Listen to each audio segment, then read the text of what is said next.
They say blood is thicker than water, but nobody warns you that sometimes blood can drown you. My name is Holly, and I need to tell you about the contract that destroyed my family. Not because I regret it, I don't, but because you need to understand what really happened before the lawyers started talking and the newspapers got hold of the story. It started 18 months ago with my sister Sloane crying in my kitchen. "I can't do this anymore, Holly." She was clutching a pregnancy test, her third negative that month. "The doctors say my eggs are basically ancient history at 29. Can you believe that?" I handed her tissues and made tea, the same ritual we'd performed dozens of times. Sloane had been trying for 3 years, and each failed cycle carved deeper lines around her eyes. "There has to be something else we can try," I said. "There is." She looked up at me with red-rimmed eyes. "But it's huge, like life-changing huge." I waited. "Would you carry a baby for me?" The words hung in the air like smoke. I set down my mug carefully. "Sloane, I know it's insane. I know I'm asking for everything. But Holly, you're the only person I trust with this. You're the only one who could give me my dream and know that you'd always be part of it." She grabbed my hands across the table. "You wouldn't just be giving me a baby. You'd be giving me my family. And you'd be the best aunt ever. I promise you that. This baby would know how much their Aunt Holly loved them before they were even born." I stared at her tear-streaked face, remembering the little girl who used to crawl into my bed during thunderstorms, who made me friendship bracelets every summer, who called me her hero when I taught her to ride a bike. I need to think about it. "Of course, take all the time you need. But Holly?" She squeezed my hands. "I love you. Whatever you decide, I love you." 3 weeks later, I said yes. The paperwork came a month after that, mountains of it. "Jesus, Sloane, did you hire the entire law firm?" I joked, flipping through page after page of dense legal text. "Vance insisted we be thorough." She waved dismissively. "You know how he is about covering all the bases. It's mostly just compensation stuff. Medical expenses, lost wages, that kind of thing." I paused at a section titled Post-Birth Relationship Parameters. The language was so convoluted I couldn't make sense of it. "What's this part about?" Sloane barely glanced over. "Oh, that's just standard surrogacy language. Making sure everyone's on the same page about boundaries and expectations. Nothing to worry about. Maybe I should have a lawyer look at this." "Holly." Sloane's voice got that edge it always had when she thought I was being difficult. "Do you trust me or not?" "Of course I trust you." "Then sign it. We're family." This is about love, not legal loopholes. So I signed. Page after page after page, my signature getting sloppier as I went. Sloane and Vance signed too, beaming at each other like they'd just won the lottery. "I can't believe we're really doing this," Sloane whispered, hugging me tight. "You're making all my dreams come true." The pregnancy was textbook perfect. Sloane came to every appointment, held my hand during the ultrasounds, cried when we found out it was a girl. She picked the name, Livia, and we spent hours talking about the nursery, about family traditions we'd passed down, about how lucky this little girl would be to have so many people who loved her. "She's going to be so spoiled," Sloane laughed during one of our shopping trips. "Between you and me and Mom and Dad, she'll never want for anything. Especially love," I said, my hand on my growing belly. "Especially love." At 7 months, I felt Livia kick for the first time during one of our sister dinners. The movement was so sudden and strong that I gasped. "Was that?" Sloane's eyes went wide. "Give me your hand." She pressed her palm against my stomach and we waited. Then it happened again, a firm little push against our joined hands. "Oh my God," Sloane whispered. "She knows we're here." "She knows her family loves her," I said. We sat there in the restaurant, hands stacked on my belly, crying happy tears while other diners pretended not to stare. That night, lying in bed with my hand on my stomach, I made a promise to the little girl growing inside me. "I'll always protect you, Livia. No matter what happens, you'll always have your Aunt Holly." I had no idea that in 3 months I'd be fighting to keep that promise. And I definitely had no idea what I'd actually signed my name to in all that paperwork nobody bothered to read. Labor started at 3 a.m. on a Tuesday. 18 hours later, I was holding the most beautiful baby I'd ever seen. "She's perfect," I whispered, exhausted but euphoric. Livia's tiny fingers wrapped around mine, and my heart exploded with love I didn't know was possible. Sloane was crying, reaching for her daughter. "Can I?" "Of course." I placed Livia in her arms, watching my sister's face transform with wonder. "Hello, my beautiful girl," Sloane cooed. "Mommy's here." Vance stood behind them, snapping photos with his phone. "She looks just like you, babe." "She has Holly's nose," Sloane said, glancing at me with what I thought was gratitude. The next few hours blurred together. Nurses came and went, forms were signed, visitors filtered through. My parents arrived with flowers and champagne. "Oh, she's gorgeous," Mom gushed, taking her turn holding Livia. "Look at those little cheeks." Dad squeezed my shoulder. "You did good, kiddo. Real good." But something felt off. Sloane and Vance huddled together, whispering. When I asked to hold Livia again, Sloane hesitated. "Maybe we should let her sleep," she said. "You need rest too." "I'm fine. I just wanna—" "Holly." Vance's voice was firm. "Sloane's right. You've been through a lot." I looked between them, confused. "She's my niece. I carried her for 9 months." "And we're grateful," Sloane said quickly. "So grateful. But she needs to bond with her parents now." The word parents hit like a slap. Not us. Not her family. Her parents. I was discharged the next day. Sloane and Vance left with Livia 2 hours before I was released. They didn't say goodbye. The first week home was brutal. My body ached, my hormones were chaos, and the house felt tomb quiet without the baby I'd carried for 9 months. I called Sloane twice. Both times went to voicemail. "Hey, it's me. Just wanted to check on Livia. Call me back?" She didn't. On day 10, Mom called to invite me to Sunday dinner. "It'll be good for you to get out," she said. "Sloane and Vance are bringing the baby." Finally, I spent an hour getting ready, bought a tiny pink outfit as a gift. I arrived at my parents' house to find everyone already seated around the dining room table. Livia was in a carrier beside Sloane's chair, sleeping peacefully.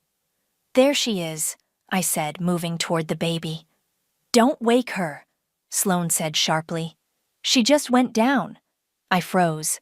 "I wasn't going to wake her. I just wanted to see her." "Maybe after dinner," Vance said. "She's been fussy all day." I took my seat, staring at the baby I could barely see from across the table. The conversation flowed around me. Work, weather, plans for the holidays. Nobody mentioned the birth. Nobody asked how I was feeling. It was like I wasn't there. After dinner, I helped Mom clear the dishes. That's when I heard Vance talking to Dad in the living room.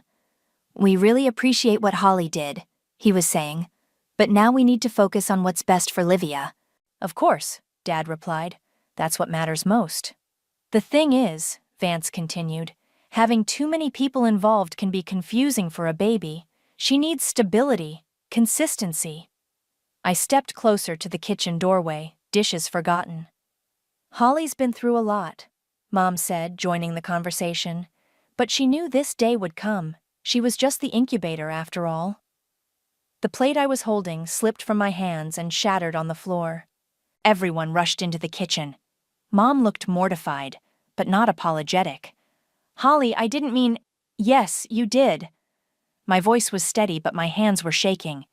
"You meant exactly what you said." "Now hold on," Dad started. "No." I looked at each of them, my parents, my sister, my brother-in-law. "I get it now. The job's done.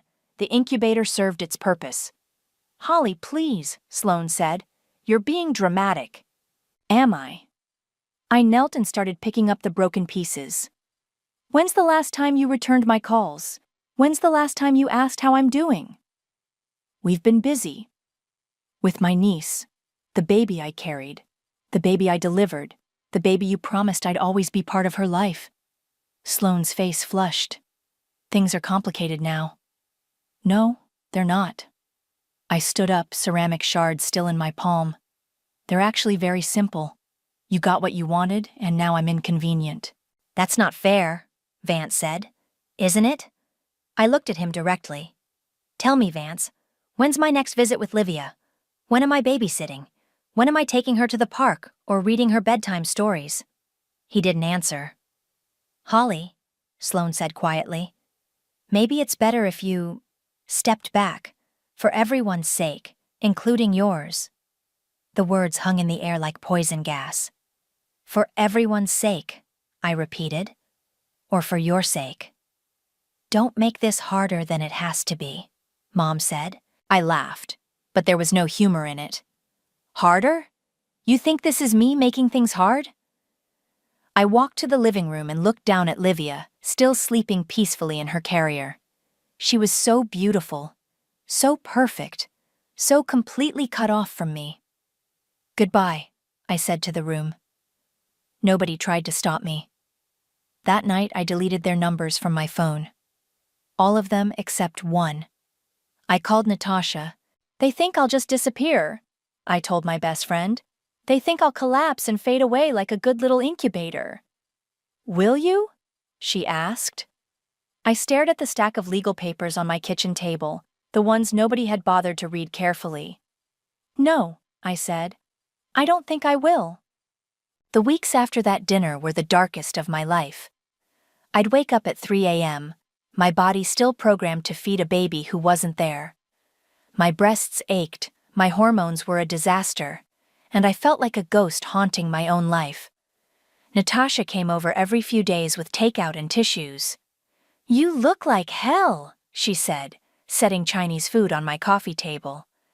Thanks, really what I needed to hear. I'm serious, Holly.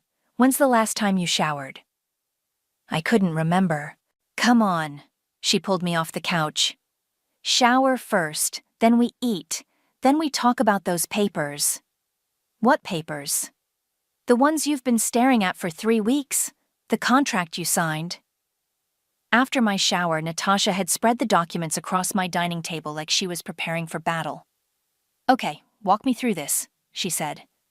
What exactly did they tell you this was? Compensation agreement, medical expenses, lost wages, that kind of thing. Uh-huh.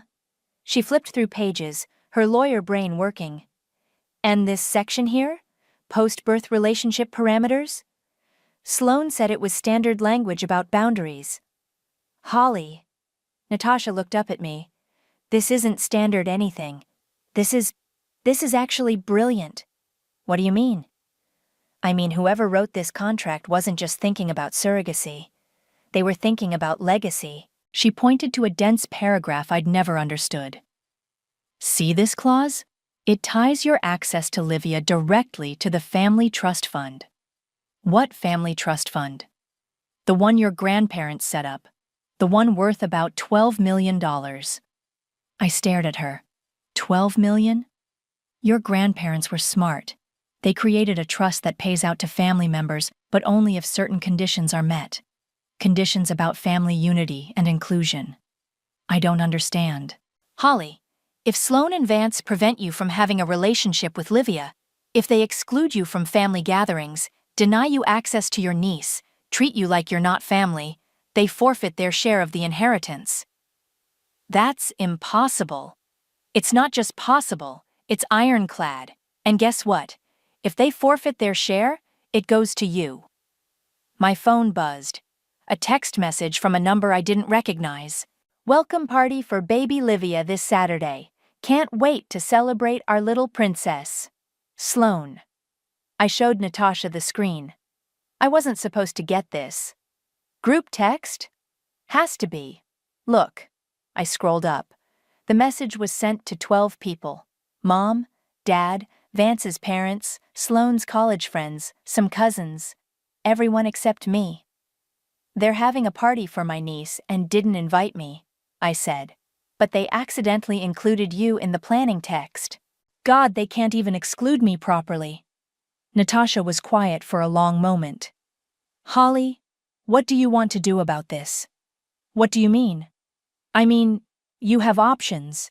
You could let this go, walk away, try to heal, or you could make them face the consequences of their choices. I stared at the contract, then at the text message. They're celebrating without me. The baby I carried, delivered, loved. They're having a party and I'm not invited. Actually, you are invited. They just don't know it yet. What are you suggesting? I'm suggesting we pay them a visit. You need to get your things from Sloane's house anyway, right? The baby clothes you bought? The gifts? Saturday afternoon, I drove to Sloane's house.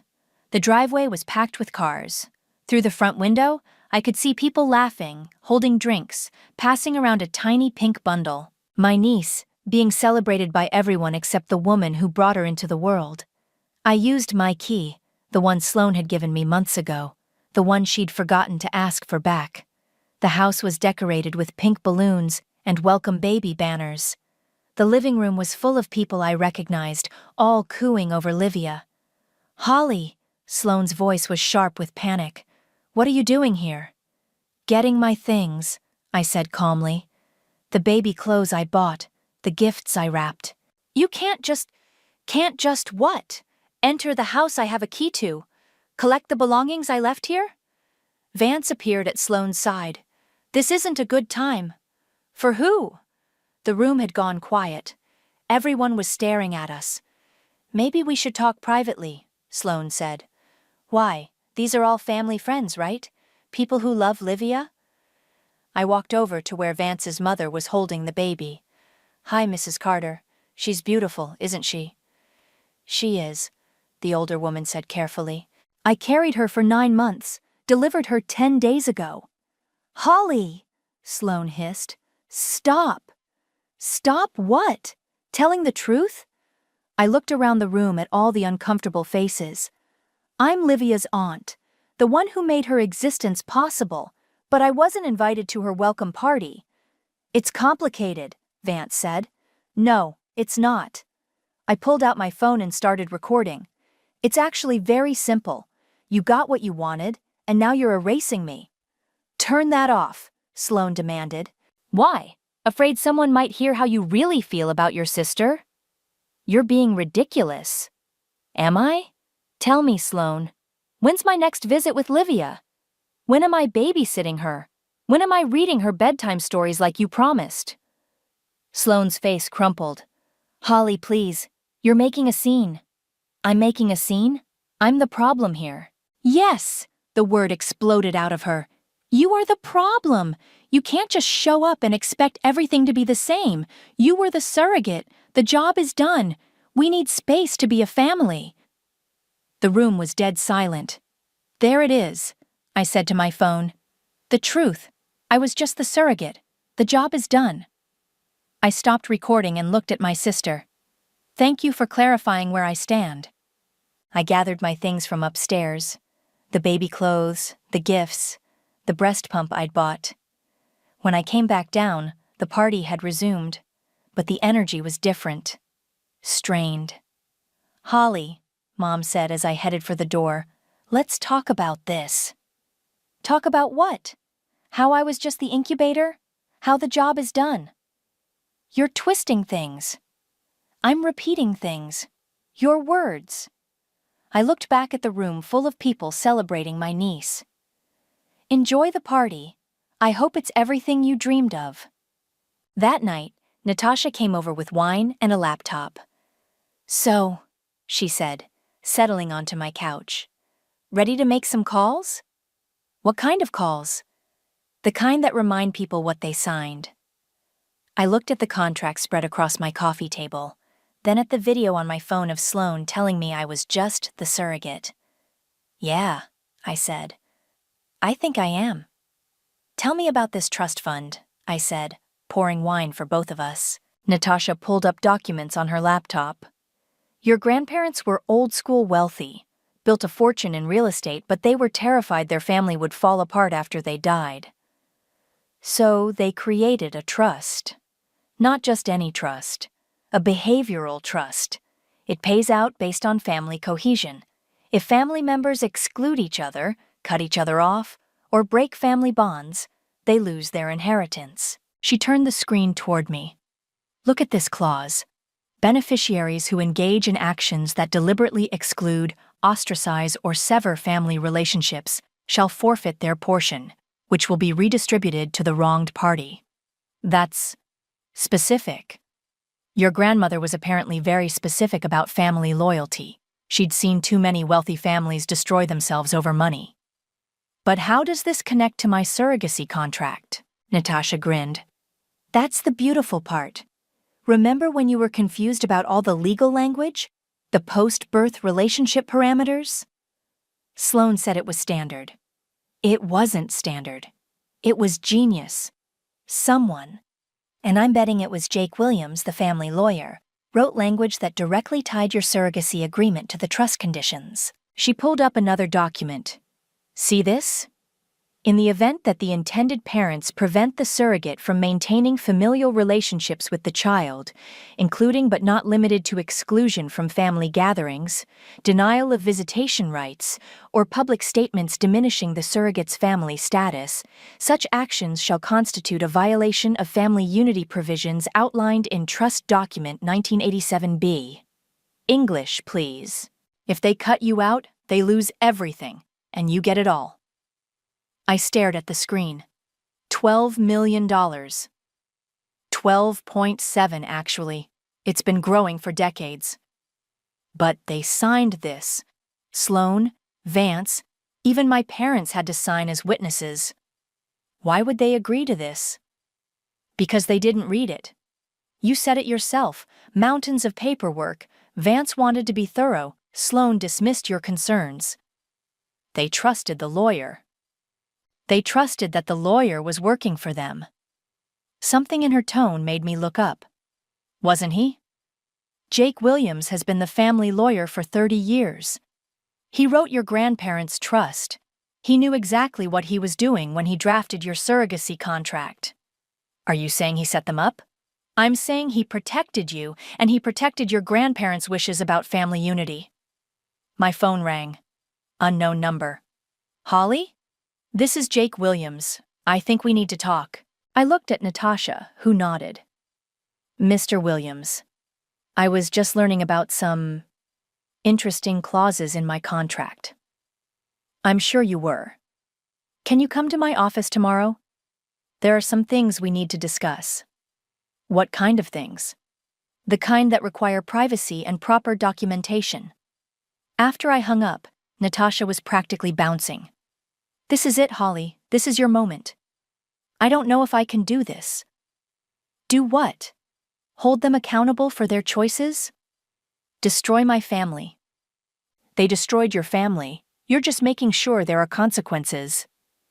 I walked to the window, looking out at the street where I'd grown up, where Sloane and I had learned to ride bikes, where we'd planned our futures together. What if they change? What if they realize what they've done and try to make it right? Do you think they will? I thought about Sloane's face at the party, the way she'd called me the problem, the way my mother had called me just the incubator. No, I said. I don't think they will. Then what's your choice? Let them win? Let them erase you completely? Or remind them that actions have consequences? The next morning, I sat in Jake Williams' office, a man I'd known peripherally my whole life but never really talked to. Your grandparents were remarkable people, he said, settling behind his desk. They loved this family deeply, but they weren't naive about human nature. They saw this coming. They saw the potential for it. Wealth changes people. Power changes people. They wanted to make sure family loyalty was rewarded and family betrayal was punished. So you wrote the surrogacy contract to trigger the trust conditions. I wrote a contract that protected everyone's interests, including yours. But you knew they wouldn't read it carefully. Jake was quiet for a moment. I knew Vance would be focused on protecting himself legally. I knew Sloane would trust her sister. I knew your parents would defer to their son-in-law's judgment. And you knew I'd be vulnerable. I knew you'd be the one who needed protection most. He slid a folder across the desk. The question now is, what do you want to do about it? I opened the folder. Legal documents, bank statements, property deeds. This is everything? Everything. The trust, the properties, the investments. All of it transfers to you the moment I file the violation paperwork. And if I don't file? Then nothing changes. They keep their inheritance, you remain excluded, and your grandparents' wishes are ignored. I stared at the papers. $12.7 million. More money than I'd ever dreamed of. There's one more thing, Jake said. A provision your grandmother insisted on. What kind of provision? If you choose to activate the trust transfer, you have the option to set conditions for them to earn it back. What kind of conditions? Whatever you think is fair. Full family reconciliation, public apology, guaranteed access to Livia. Your choice. And if they refuse? Then the money stays with you permanently. I closed the folder. I need time to think. Of course, but Holly? Yes? Your grandmother specifically wrote that this provision exists to protect family members who are wronged by those they love most. She'd seen too many families destroyed by people who thought love meant they could take without consequence. That evening, I called Natasha. I'm going to do it, I said. File the papers? Not yet. First, I'm going to give them one last chance. What do you mean? I'm going to invite them to dinner, all of them, and I'm going to tell them exactly what they signed. And if they don't care? I looked at the folder on my kitchen table, then at the video on my phone of Sloan calling me the problem. Then they'll learn that being family means more than sharing DNA. When? This weekend, same night as Livia's 1-month celebration. They're having another party? According to the group text I accidentally got invited to again. Natasha laughed. You're really going to do this? Yeah, I said. I really am. I sent the dinner invitation on Thursday. Family dinner at my place Saturday, 7 p.m. We need to talk about Livia and our family's future. Please come, all of you. Holly. Sloan called within an hour. What's this about? She demanded. Exactly what it says. We need to talk. Holly, if this is about the party, it's about a lot of things. Will you come? I don't know. Vance thinks... I'm not asking Vance. I'm asking you. Silence. Then, fine, but we can't stay long. Livia's been fussy. Bring her. What? Bring Livia. She's part of this family too, right? Another pause. I'll think about it. Saturday arrived gray and cold. I spent the morning cooking. Mom's pot roast recipe, Dad's favorite mashed potatoes, Sloane's beloved apple pie. All the comfort foods from our childhood. They arrived together at 7:15. Mom clutched her purse like a shield. Dad looked uncomfortable in his good shirt. Sloane carried Livia's car seat, Vance trailing behind with a diaper bag. Smells good in here, Dad said, trying for normal. Thanks. Come in, sit down. We gathered around my dining table, the same table where I'd signed the contract that would change everything. Livia slept peacefully in her carrier beside Sloane's chair. So, Vance said, cutting into his pot roast. What's this about? Family traditions, I said. Remember when Grandma used to make us say what we were grateful for before dessert? Holly, Mom warned. Don't start. Start what? Remembering when we actually acted like a family? We are a family, Sloane said. Are we? When's the last time you called me? You know things have been complicated. Complicated how? Because I carried your daughter? Because I gave you the one thing you wanted most in the world? Vance set down his fork. Look, we're grateful for what you did, but you have to understand, we need space to bond as a family unit. A family unit that doesn't include me. That's not what we said. Isn't it? I pulled out my phone and played the recording from the party. Sloane's voice filled the room. You were the surrogate. The job is done. We need space to be a family. Sloane's face went white. You recorded me? I recorded the truth. That was a private conversation. At a party celebrating my niece, where I wasn't invited. Holly, Dad said. Maybe we should all calm down. I am calm, Dad. Calmer than I've been in weeks, actually. I stood and walked to the kitchen, returning with dessert plates and the apple pie. You know what I realized while I was making this pie? The same recipe Sloan and I used to make with Grandma every Christmas? I served each of them a slice, my movements deliberate and careful. I realized that Grandma always said family was about more than blood. It was about showing up for each other, supporting each other, never abandoning each other when things got hard. Nobody abandoned anyone, Mom said. Really? Then why haven't any of you asked how I'm doing? Why haven't you checked if I need anything? Why haven't you acknowledged that I just went through childbirth and recovery completely alone? You chose to do this, Vance said. I chose to help my sister. I didn't choose to be erased. My phone chimed, a notification from Jake Williams. I glanced at it, then looked around the table. There's something else we need to discuss, something about the contract I signed. What about it? Sloan asked. Did any of you actually read it? Of course we read it, Vance said. All of it? Every clause? Every condition? It was a surrogacy agreement, Mom said. Standard stuff. Was it? I pulled out the folder Jake had given me. Because I've been learning some interesting things about what we all signed. I opened to the first page. For instance, did you know the contract ties directly to Grandma and Grandpa's trust fund? The room went dead quiet. What trust fund? Sloan asked. The one worth $12.7 million? The one that pays out based on family unity and inclusion. Vance's fork clattered to his plate. That's impossible. Is it? Dad, you were there when Grandma set up the trust. You signed as a witness. Dad's face had gone pale. Holly, what are you saying?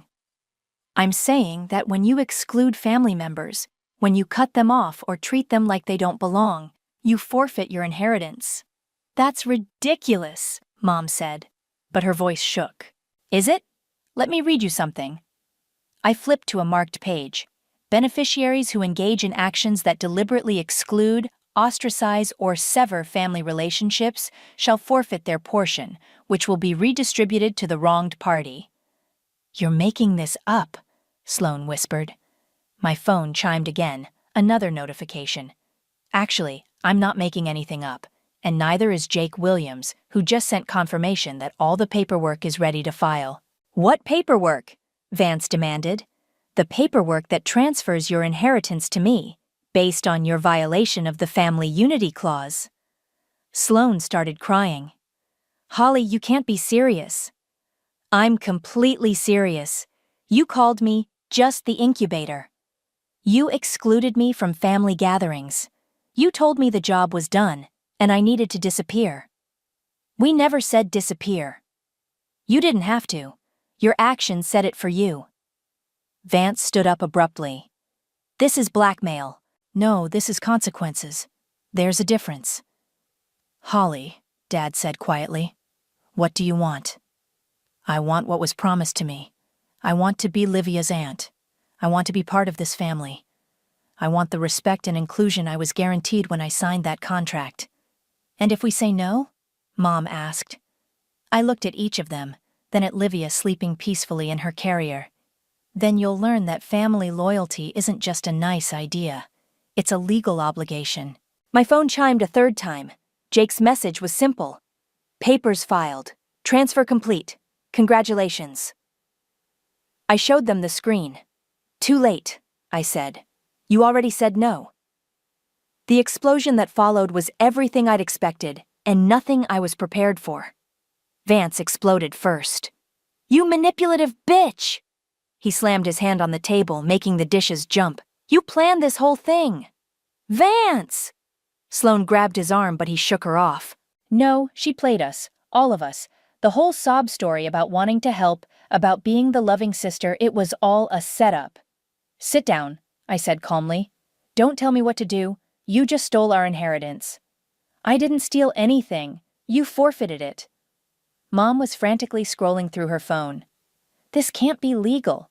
There has to be something we can do. Call Jake if you want, I said. He'll explain it to you. Dad sat in stunned silence, staring at his untouched pie. Holly, Sloane said through her tears.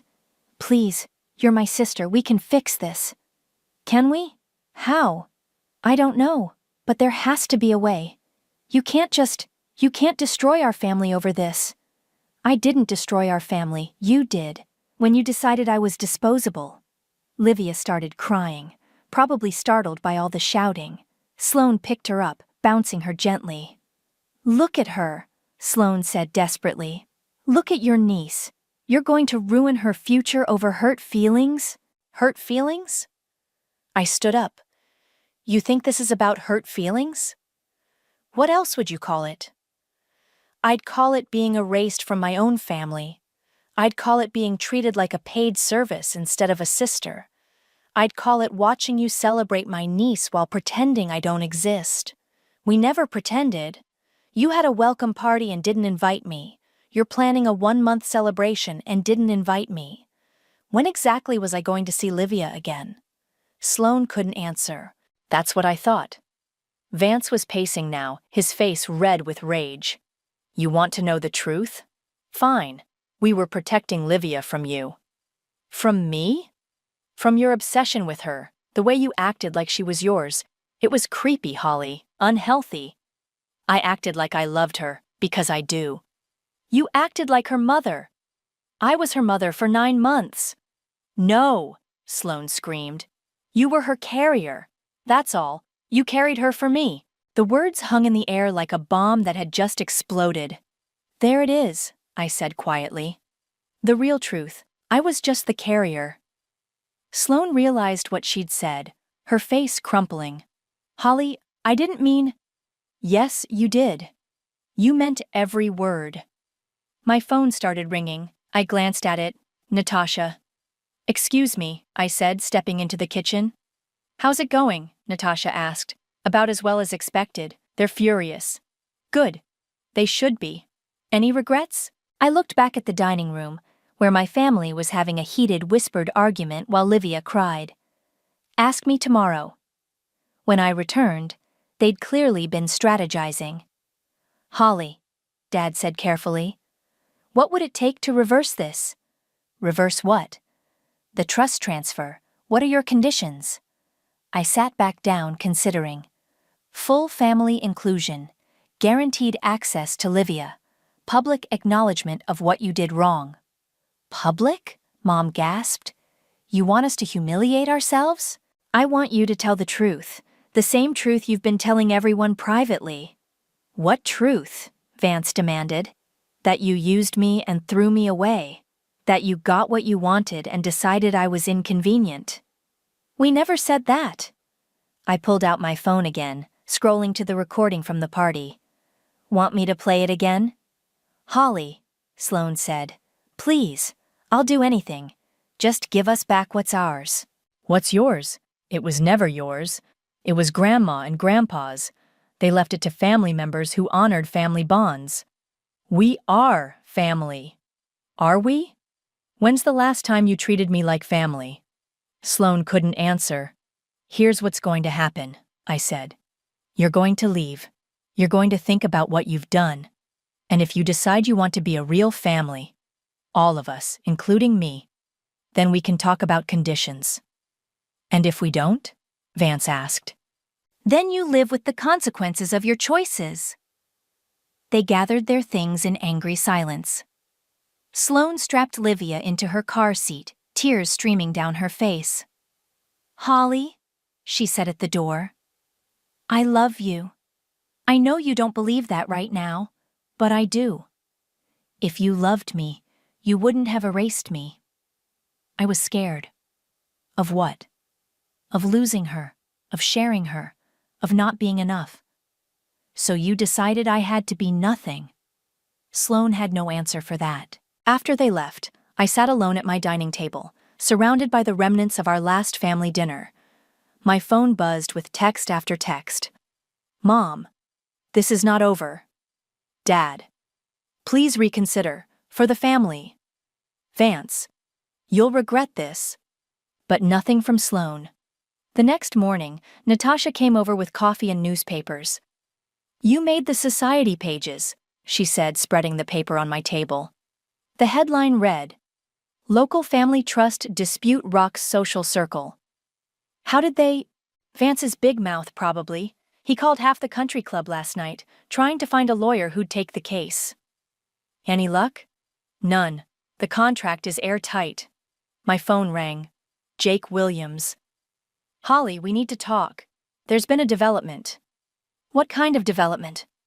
The kind that requires an immediate meeting. Can you come in this afternoon? Is everything okay? Everything's fine legally, but there's something about the trust you need to know. Something your grandmother specifically requested. After I hung up, Natasha was watching me carefully. What do you think that's about? I have no idea, but knowing Grandma, it's probably going to change everything. Again? Again? Jake's office felt different this time. More formal. He had another lawyer with him, a woman I didn't recognize. Holly, this is Sarah Mitchell. She specializes in trust law. Sarah shook my hand. Your grandmother was a remarkable woman, very thorough in her planning. What's this about? Jake slid a sealed envelope across the desk. Your grandmother left specific instructions. This was only to be opened if the trust transfer was ever activated. I stared at the envelope. My name was written on it in Grandma's careful handwriting. She knew this might happen?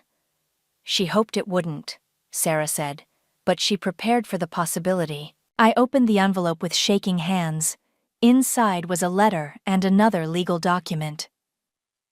My dearest Holly. If you're reading this, it means someone in our family forgot what family really means. I'm sorry, sweetheart. I know how much that must hurt. But I also know you. You're strong, like me. You don't let people walk over you, and you don't forget what's right. The money is yours now, as it should be. But I have one more gift for you. One more way to protect yourself and any children who might need protecting in the future. Use it wisely. All my love. Grandma. I looked up at Jake. What's the other document? A secondary trust. One that activates only after the primary trust transfers. It's specifically designed to protect children from family disputes. I don't understand. Sarah leaned forward. If anyone in your family tries to use Livia as leverage, if they threaten to cut off your access to her or use her as a bargaining chip, this trust activates. What does it do? It sets up an educational fund for Livia that can only be accessed if you maintain a relationship with her. If they cut you off from your niece, she loses her college fund, her trust fund, everything. How much? $2 million. I stared at them. Grandma set up a trust to protect my relationship with a baby who didn't even exist when she died? She set up a trust to protect family bonds, Jake said. She was very specific about children being used as weapons in family disputes. My phone buzzed. A text from an unknown number. We need to talk. Meet me at the park on Elm Street. Come alone. Sloane. I have to go, I said, gathering the documents. Holly, Sarah said. Be careful. Desperate people do desperate things. The park was empty except for Sloane sitting on a bench, Livia's stroller beside her. She looked terrible. Red eyes, messy hair, wrinkled clothes. You came, she said. You asked me to. I wasn't sure you would, after everything. I sat on the other end of the bench, keeping distance between us. What do you want, Sloane? I want my sister back. Do you? Or do you want your money back?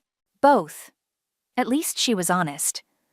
Holly, I messed up. We all did. But this, what you've done, it's destroying everything. I didn't destroy anything. I just made sure there were consequences. Vance left. I looked at her. What? He packed his bags this morning. said he wasn't going to be married to someone who lost $12 million to her crazy sister. I'm sorry. Are you? I'm sorry your husband turned out to be exactly who I thought he was. Sloane laughed bitterly. You never liked him.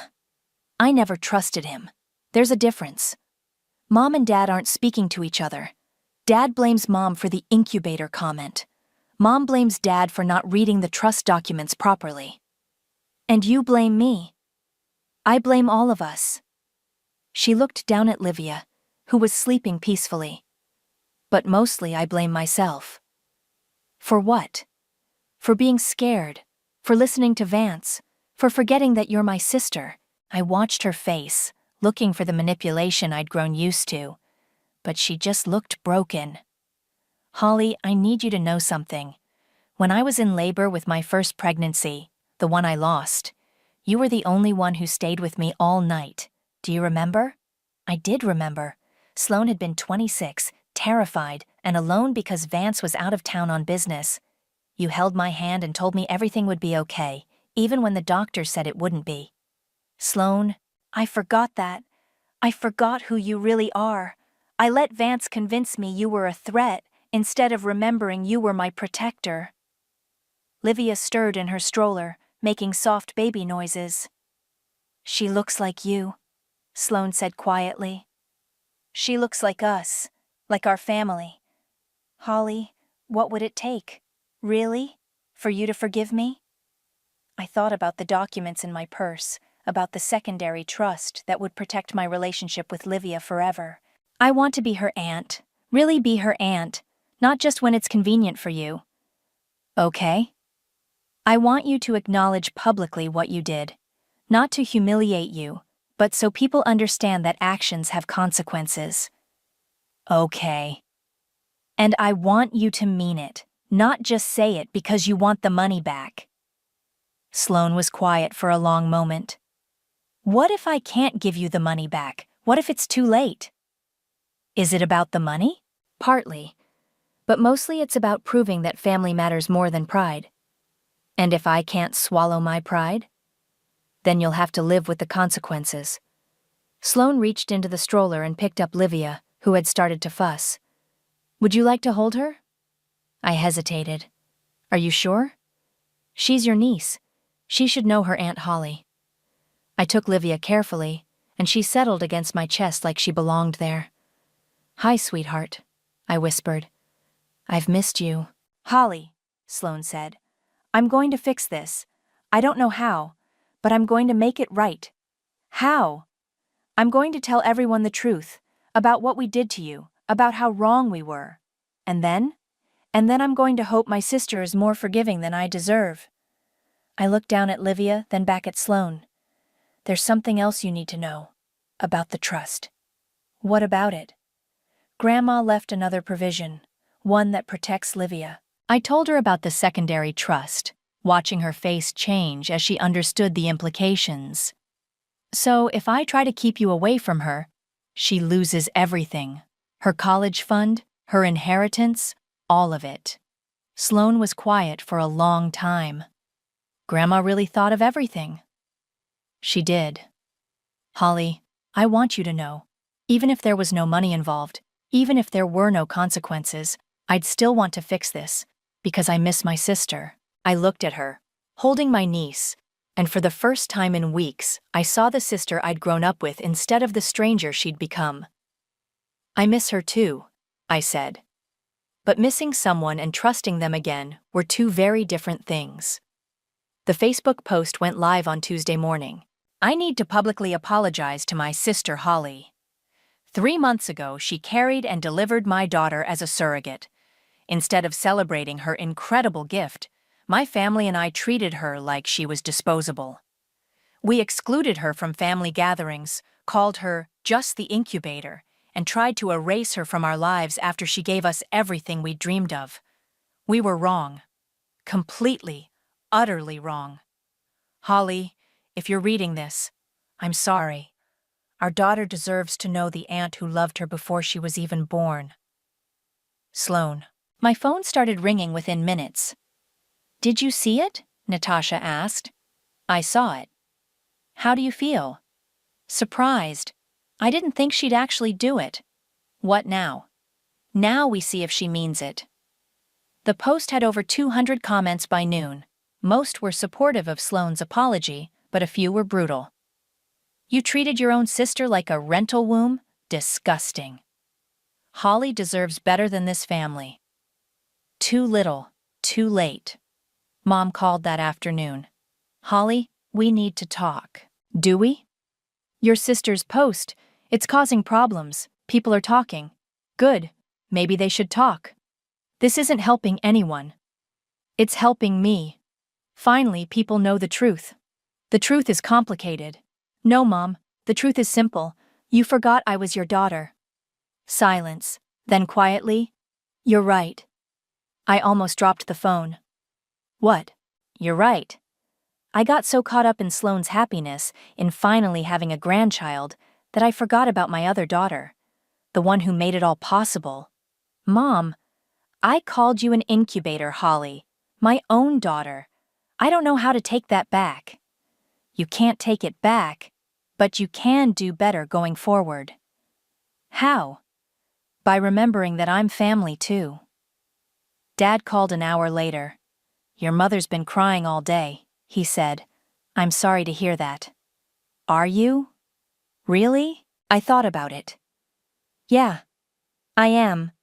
I never wanted to hurt anyone. I just wanted to matter. You do matter. You've always mattered. Then why didn't you defend me? Because I'm a coward. Because it was easier to keep the peace than to do what was right. And now? Now I'm asking my daughter to forgive a foolish old man who forgot what's important. That evening, Sloane showed up at my door with Livia and a bottle of wine. I brought reinforcements, she said, holding up the baby. Dirty pool, using my niece as a negotiation tactic. Is it working? I stepped aside to let them in. Maybe. We sat on my couch, Livia between us on a blanket, reaching for the toys I'd bought months ago. The post was brave, I said. It was necessary. I needed people to know what kind of person I'd become. And what kind of person is that? The kind who forgets that love isn't a zero-sum game. I thought loving you meant less love for Livia. I thought including you meant less space for me. And now? Now I think Livia's lucky to have so many people who love her. Livia grabbed my finger and held on tight. She knows you, Sloane said. Look how she calms down when you hold her. She's perfect. She is, and she's going to know her Aunt Holly. Really know her. I looked at my sister. What about the money? Keep it. Sloane. I'm serious. You earned it. Not just by carrying Livia, but by standing up for yourself when we tried to throw you away. The trust was meant to keep families together. Then let it. Let it remind us what we almost lost. What about Vance? What about him? He showed his true colors when things got hard. Good riddance. And Mom and Dad? They're learning. Slowly, but they're trying. Livia started fussing, and I picked her up automatically, bouncing her gently. You're a natural, Sloane said. I had 9 months of practice. Holly, I want you to be her godmother. Officially. What? If something happens to me, I want you to raise her. I want it legal, documented, ironclad. Sloane. I'm serious. You're the person who loved her first. You're the person who protected her before she was born. You're the person who fought for her when her own mother was too stupid to see what mattered. I looked down at Livia, who had fallen asleep in my arms. Okay, I said. Okay? Okay to all of it. Godmother, family dinners, Sunday visits, everything. And the money?